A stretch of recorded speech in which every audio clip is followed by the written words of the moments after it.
Hari ini saya Yusuf Mansur punya perusahaan yang kalau kita jual hari ini Pak, nilainya 10 triliun rupiah. Saya tadi bicara sama Pak Sekda, tambang nggak ada apa-apanya. Oh serius.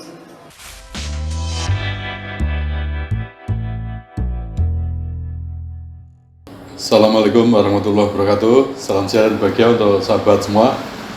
Sahabat sekalian, pada tanggal 27 September yang lalu, ketika saya kebetulan sedang berada di Tanah Suci, saya membaca sebuah Instagram yang isinya antara lain bagaimana sebuah perusahaan telekomunikasi Indosat melakukan PHK dan memberikan pesangon pada karyawan di PHK.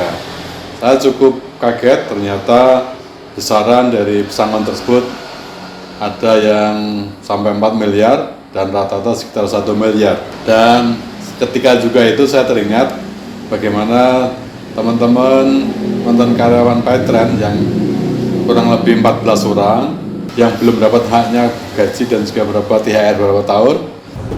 Tripartit ini melanjutkan kepada tripartit minggu yang lalu tanggal 15 September 2022, yang mana hari ini dari pihak perusahaan sesuai dengan janjinya minggu yang lalu akan menyampaikan hasil-hasil tripartit tanggal 15 September pada pihak manajemen, dan hari ini manajemen Paytren memberikan tanggapan dan jawaban yang pada pokoknya ada dua hal yang utama. Yang pertama untuk masalah nilai angka sudah ada kesepakatan sebelumnya dengan nilai yang akan dibayarkan pada ex karyawan Paytren itu sekitar Rp451.864.041. Yang kedua, pihak dari Paytren akan melakukan pembayaran dengan cara mencicil sebanyak 6 kali terhitung mulai 31 Januari 2023 sampai selesai, dengan masing-masing akan dibayarkan pada masing-masing ex karyawan selama 6 kali sesuai dengan yang telah sepakati bersama.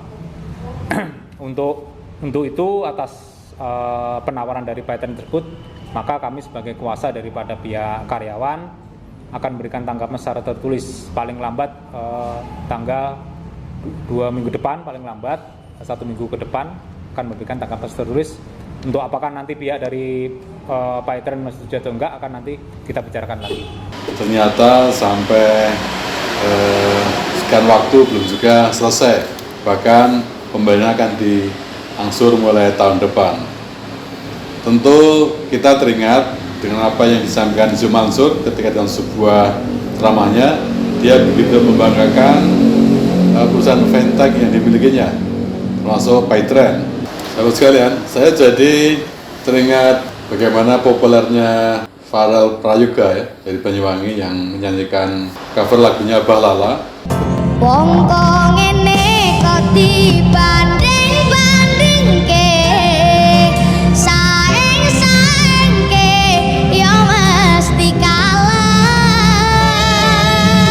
Sebenarnya juga kita tidak ingin membandingkan antara Indosat dengan Paytren, tetapi kenyataan tadi kemudian mengundang kita untuk menelisik lebih lanjut.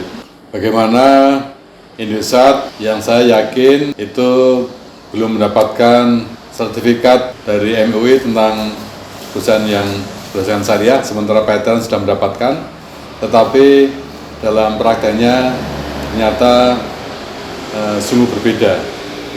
Indosat memberikan apresiasi yang bagus pada karyawan yang di PHK, sementara Paytren yang mendapatkan sertifikasi dari MUI, sertifikat sebagai perusahaan yang dengan syariah, ternyata belum mampu, bahkan terkesan untuk mengulur-ngulur bagaimana pemberian hak kepada karyawannya. Tentu ini sungguh hal yang memprihatinkan. Apalagi kalau kita melihat bagaimana Yusuf Mansur dengan bangganya, dengan begitu meyakinkan tentang kehebatan dari perusahaan yang dimiliki tersebut. Hari ini saya Yusuf Mansur punya perusahaan yang kalau kita jual hari ini Pak, nilainya 10 triliun rupiah. Saya tadi bicara sama Pak Sekda, tambang nggak ada apa-apanya. Oh serius. Tambang nggak ada apa-apanya. Mau tambang emas kek, mau tambang nikel kek, mau tambang batu bara kek, mau oil and gas, nggak ada apa-apanya sama yang namanya fintech. Lihat Jack Ma. Lihat Jack Ma. Jack Ma bermain di wilayah yang sama dengan saya. Fintech, financial technology, payment gateway, cashless, digital society, banking digital. Hari ini Pak, kami sudah 2,3 triliun rupiah perputarannya. Dan tidak ada akal, tidak ada rapat, tidak ada kemudian begini begitu, tidak ada. Sahabat sekalian, kita mengikuti progres dari bagaimana karyawan Pahitran yang di PHK dan kaitannya dengan pesangon yang menjadi hanya lewat sebuah channel YouTube, dan dari situ kita mengetahui bahwa titik temu ternyata belum ada. Dan ketika kita melihat bagaimana komen para netizen di situ, sungguh sesuatu yang memang sangat menggugah kita dan memberi perhatian pada Yusuf Mansur, perusahaan yang mendapatkan sertifikasi dari MUI, memberikan perlakuan pada karyawan, sementara kita tahu perusahaan-perusahaan biasa yang secara normatif dia memberikan apresiasi yang baik kepada mantan karyawannya. Sahabat sekalian, kita mencoba menyampaikan komen dari netizen, dan inilah ungkapan netizen. Ya, ini sebuah kritik pada Yusuf Mansur dan keluarganya dari Zakiatus Sarifah. Kalau pamer harta ada buat bayar karyawan, kenapa nggak ada? Ada juga dari Siti Naisah. Hai pengacara Pahitran atau YM, tolong sampaikan pada YM, anaknya yang sok kaya itu jangan suka pamer harta, tapi hasil dari mengambil hak orang lain. Anak bokap kok kompak sombongnya.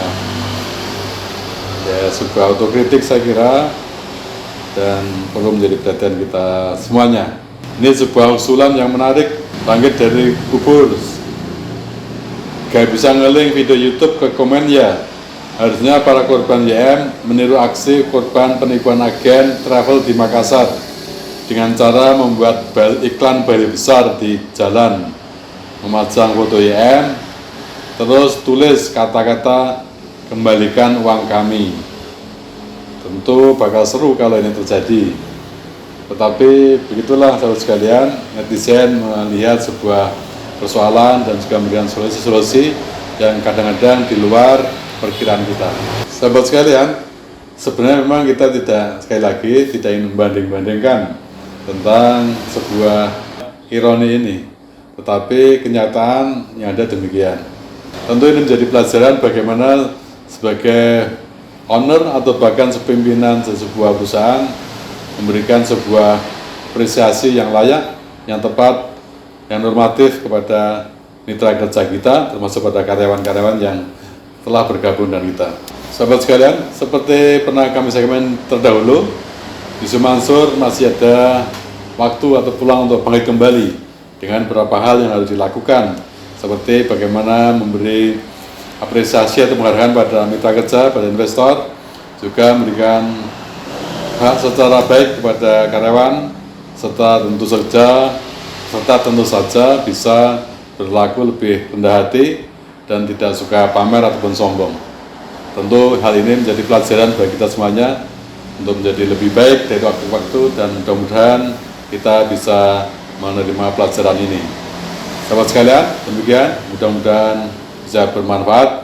Jangan lupa untuk subscribe, like, komen, dan share. Mudah-mudahan SKS 21 semakin berkembang dan bermanfaat bagi kita semuanya.